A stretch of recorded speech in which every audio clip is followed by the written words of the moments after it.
South India shopping mall, the wedding మంత్ర, సరికొత్త wedding collection, south India shopping mall.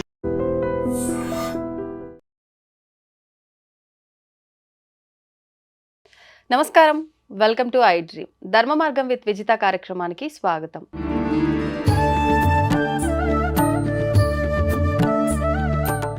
నమస్కారం అండి. మాతృదేవోభవ, పితృదేవోభవ, ఆచార్య దేవోభవ. మనం కొన్ని దేవతా ఫోటోలు చూసినప్పుడు కొన్ని రకాల అక్కడ దృశ్యాలు కనిపిస్తూ ఉంటాయి. అలా తీసుకుంటే నేను కొన్ని చూడడం జరిగింది. అమ్మవారి కాళికామాత పాదాల కింద శివుడు ఉన్నట్టుగా మనకు కనిపిస్తూ ఉంటుంది. అంటే శివుడాజ్ఞ లేనిదే చీమైనా కుట్టదు, ప్రతిదీ మనం ఏం చేసినా అంతా ఆయన కనుసన్నల్లోనే జరుగుతుంది అని చెప్పి. అంటే అమ్మవారి పాదాల కింద ఆయన ఉండటం కూడా అది ఆయన ఆజ్ఞేనా? అసలు ఇలా ఉంది అని అంటే మామూలుగా ఇప్పుడు ఆడవారు మగవారు విషయానికి వస్తేనే మగవారిని కొంచెం హైలో ఉంచి ఆడవారు వాళ్ళ దగ్గర కొంచెం తక్కువగా ఉండే విధంగా, అంటే వాళ్ళకి రెస్పెక్ట్ ఇవ్వాలి, ఈ రకంగా భావిస్తారు. అంటే ఆడవారి పాదాల కింద మగవారు ఉండటం అనేది మన మానవులకే చాలా తప్పుగా భావిస్తాం. అట్లాంటిది దేవతలు, అందులో ఆయన ఆజ్ఞ లేనిదే ఏది జరగదు అనుకుంటున్నాము. ఒక రకంగా వాళ్ళు భార్యాభర్తలుగానే మనం భావిస్తాము కాళికామాత శివుడు అని అంటే. మరి ఆవిడ పాదాల కింద ఈయన ఉండటం ఏంటి? దీని వెనకాల ఎంతో డెప్త్ మీనింగే ఉండుంటుంది, ఏదో ఆంతర్యం ఉండుంటుంది అనిపిస్తుంది. ఉందా? నిజంగా ఉంటే అదేంటి? ఖచ్చితంగా ఉంది. కాళికాదేవి సాక్షాత్ పార్వతీదేవి. పార్వతీదేవి సౌమ్యంగా ఉంటుంది. ఆమె ఆవేశం వస్తే కాళికాదేవి అవుతుంది. అందుకే మనకు కూడా మనుషులు అంటూ ఉంటారు, అపరకాళిలాగా ఆమె అని ఒక స్త్రీని కోపం వచ్చే స్త్రీని వర్ణిస్తూ ఉంటారు. ఆమె అవతారం ఎందుకు ఎత్తాల్సి వచ్చింది అని అంటే, రక్తబీజుడు అనేటువంటి ఒక రాక్షసుడు ఉంటాడు. ఆడికి ఒక ప్రత్యేకత ఏమంటే, ఆడ రక్తం కింద పడితే, ఒక బొట్టు కింద పడితే ఆ బొట్టులోంచి 100 మంది రక్తబీజులు అదే శక్తి కలిగిన వాళ్ళు పైకి లేస్తారు, రాక్షసులు. మళ్ళీ వాళ్ళని చంపితే ఆ 100 మంది నరికితే ఒక డ్రాప్కి ఒకటి లేసినా కానీ దేవతలకు చేతులు అలసిపోతాయి వాళ్ళది నరకలేక. నరకాలంటే ఒక సమస్య, నరకపోతే ఒక సమస్య, ఇలా అవుతుంది. అప్పుడు కాళికాదేవి అవతారంగా అమ్మవారు వచ్చి ఆ రక్తం కింద పడకముందే ఆ తాగేస్తా వస్తుంది. ఈ రక్తబీజులంతా ఉంటారు కదా యుద్ధక్షేత్రంలో, వాళ్ళందరినీ మిగిలినటువంటి దేవతలు సంహరిస్తూ ఉంటే అమ్మవారి రూపాలు ఎన్నో రూపాలు యుద్ధం చేస్తూ ఉంటాయి. అక్కడ వాళ్ళు ఎంత చంపినా వాళ్ళు లేస్తూ ఉంటే వాళ్ళ వల్ల కాదు, వాళ్ళైనా కూడా అలసిపోతారు అనే విధంగా. అప్పుడు కాళికాదేవిగా అమ్మవారు వచ్చి పడిన రక్తాన్ని పడినట్టు తాగేస్తుంది. కింద పడితే కదా వాడు మళ్ళీ పుడతాడు. అలా రాక్షసుల రక్తం తాగి ఆమెకు ఒక ఉన్మాదం అయిపోతుంది. రక్తం కదా తాగేస్తూ ఉంది, రాక్షసుడి రక్తం, అదొక కరుడు కట్టిన తీవ్రవాద రక్తం అది. అలా తినేసి ఆ యొక్క రక్తానికి ఆమె రక్తం మరిగిన నాలుకలాగా ఆమెకి ఒక పెద్ద హైవే లాగా చేస్తుంది. ఆమె నాలుక విపరీతమైనటువంటి అవతారం ఎత్తి స్ప్రెడ్ చేసి ఎక్కడిదక్కడ ఆమె తీసుకునిస్తుంది, ఆహారంగా తీసుకునిస్తుంది. చివరికి ఎవరు ఉండరు, యుద్ధక్షేత్రం మొత్తం తినేస్తుంటుంది. ఈ దేవతలు పడి దేవతలు దూరం అయిపోతారు, ఉంటే మనల్ని కూడా తినేస్తుంది అనేసి ఈమె కంట్రోల్ చేసుకునే స్థితికి వెళ్ళిపోతుంది. ఒక విధమైనటువంటి ఉన్మాద స్థితి, అంటే ఆహాకారాలు చేస్తూ ఆమెకు అంత తీసుకున్నా కానీ ఇంకా ఏదో తినాలనేటువంటి ఉగ్ర రూపం విపరీతమైన ఆమె తన యొక్క స్పృహ కోల్పోయేసి, మనం ఒక కాళికాదేవి ఈ కోపంతో మనము ఇలాంటి వికృతావతారవతి రాక్షసులను చంపాము అని అంతా ఏమి మర్చిపోతుంది. బ్రెయిన్ ఒక ఆమె స్థాయి కంట్రోల్ లేకుండా వెళ్ళిపోతుంది. ఈమె ఏం చేస్తుంది, ఆ ఆవేశంలో ఏం కనిపిస్తే అది తినేద్దామనే విధంగా లోకాల పని పడుతుంది. అప్పుడు అందరూ పట్టో పరుగు, సునామీ వస్తే సముద్రం అలా పరిగెత్తారు. అలా పరిగెత్తి పరమేశ్వరుని, స్వామి మీరే కాపాడాలి, ఇప్పుడు మాకైతే ధైర్యం లేదు, ఈయన కూడా నేరుపోతే ఈయన కూడా మింగేస్తున్నంత ఆవేశం ఆమెకుంటుంది. స్పృహ ఉండదు కదా, ఎదురుగా శివుడు మన భర్త అనేటువంటి స్పృహ కూడా ఉండదు. అప్పుడు ఈయన ఏం చేస్తాడు, ఆమె వచ్చే చూసి గమ్మున పడుకుంటాడు. కరెక్ట్గా ఆమె ఎక్కడో ఆహాకాలు చేస్తూ ఆయన తెలియక ఆయన పైన కాలు పెడుతుంది. ఆమె కాల్లో కన్ను ఉంటుంది కాళికాదేవి. ఆ కన్ను ద్వారా ఆమె శక్తిని మొత్తం ఆయన లాగేస్తాడు.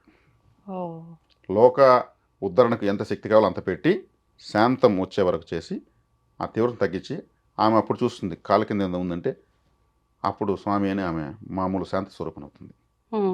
అది ఆయన పోయి ఆమె పాదం కింద అలా పడుకోవడానికి ఆ కన్నులో అతీతమైన శక్తి ఉంటుంది. ఆ కన్ను ద్వారా ఆయన ఏం చేస్తాడు, ఆమె శక్తిని అంతా లాగేస్తాడు. అంత శక్తి ఉంటే కాళికాదేవిని ఎవరు పూజించలేరు. ఇప్పుడు ఆయన లోకోద్ధరణకు కావాల్సిన శక్తి మాత్రం పెట్టి ఆమె శాంతించి ఆమె స్పృహలోకి వచ్చేట్టు చేస్తాడు, తప్పదు ఆయనకు.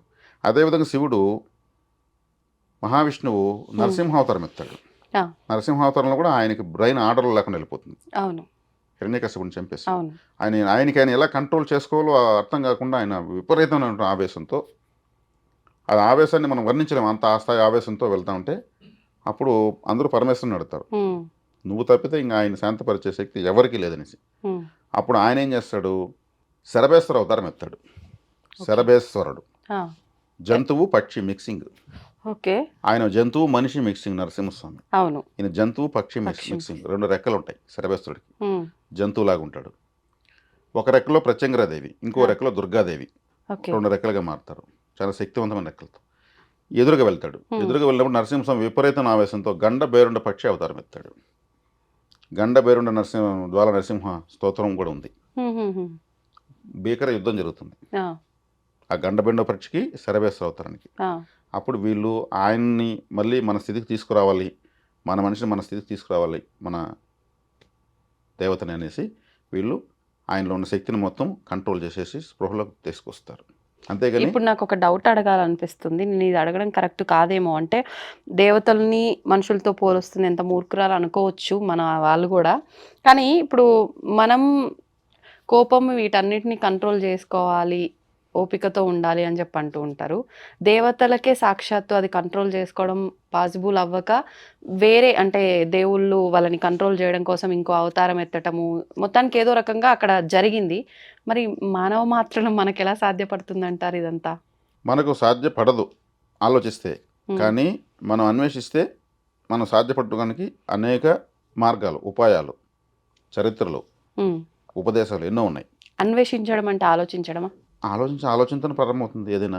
ఇప్పుడు ఆ సహనాన్నే కోల్పోతాం ఆ సమయంలో. ఆలోచించే అంత ఉంటుందా ఆ టైంలో? ఆ, సహనాన్ని కోల్పోయినప్పుడు మనం దాని యొక్క దుష్పరిణామాన్ని మనం ఎదుర్కొంటాం. ఆవేశం అన్ని విధాలు అనర్థదాయకం. ఉమ్, శ్రీకృష్ణ వారు చెప్పారు భగవద్గీతలో, ఉమ్, ఆవేశం అనేది జ్ఞాపకశక్తి నశింపజేస్తుందని చెప్పేశాడు ఆయన. అయ్యో నాకు ఆవేశం ఐడియా రాలేదు, నేను తొందరపడి చేసేసాను అంటే జ్ఞాపకశక్తి కోల్పోతారు. ఆవేశం ఎక్కువ వచ్చే కొద్దికి జ్ఞాపకశక్తి కావాలనుకుంటే ఆలోచిస్తారు. అంతే, వాడు తిట్టడు కొట్టడు, ఏం చేయాలో చేసేస్తాడు, వాడు ఆలోచిస్తాడు, ఉమ్, బ్రెయిన్తో కొడతారు. ఇప్పుడు శ్రీకృష్ణుడు శకుని ఇద్దరు మైండ్ గేమ్ ఆడారు మైండ్ గేమ్. పూర్తిగా. అవును. ఫైనల్గా నేను ఆయుధం పట్టును యుద్ధం చేయను అన్నాడు, కానీ యుద్ధం అంతా ఆయన చేశాడు. ఉమ్, ఉమ్, కౌరవులకి పాండవులకి యుద్ధం అవసరమా, వాళ్ళకి ఇచ్చేస్తే పోతున్న లెక్కలు కూడా వచ్చింది అవును. డిస్కషన్స్ ఉద్యోగ పర్వంలో. ఉమ్, కానీ యుద్ధం వాళ్ళకి కాదు అవసరం, శ్రీకృష్ణుడికి అవసరం. శ్రీకృష్ణుడు వద్దుని కన్ఫర్మ్ చేయించాడు. ఉమ్, కన్ఫర్మ్ చేయించి యుద్ధాన్ని నడిపించి అందరికీ మట్టుకు పెట్టేశాడు ఆయన. అంటే మోక్షాన్ని ఇచ్చాడు. ఆ, వీళ్ళంతా కలియుగంలో ఉండకూడదు, ఆయనకే పెద్ద టెన్షన్, వీళ్ళకి కాదు టెన్షన్, ఉమ్, శ్రీకృష్ణుడి వరకు టెన్షన్. ఉమ్, ఆయనతో కూడా యనమనుగురు నరనారాయణులు ఆయనతో శ్రీకృష్ణుడు సమానంగా యుద్ధం చేసే వాళ్ళని కూడా దుర్యోధనకి ఇచ్చేసాడు. సృష్టించారా? ఆ, ఓకే.